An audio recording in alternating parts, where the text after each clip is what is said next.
cho chế hồ xạ nữa thì giờ mùa hồ xạ là oh no.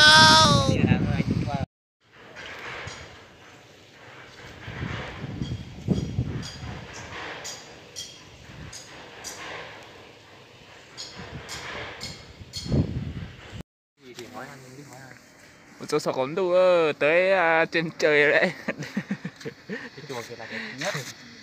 Đây là tay thiêng rồi.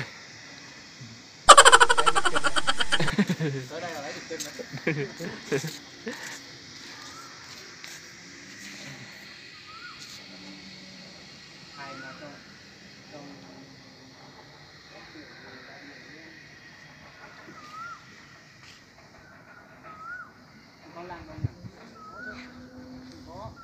Đủ.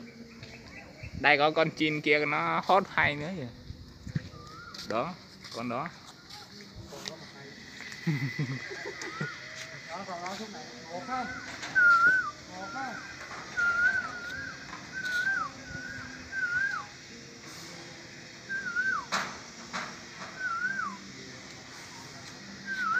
Tặng ơi.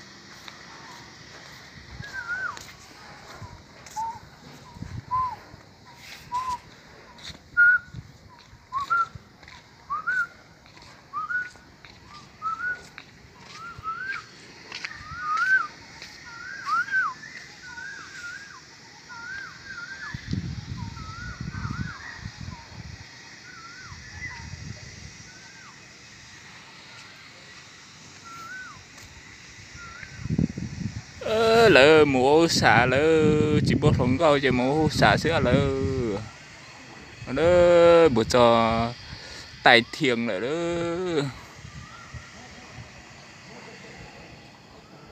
Thế mà xin chỉ cho lử đại nữa mà cho nên cao phải luôn rong nó nữa.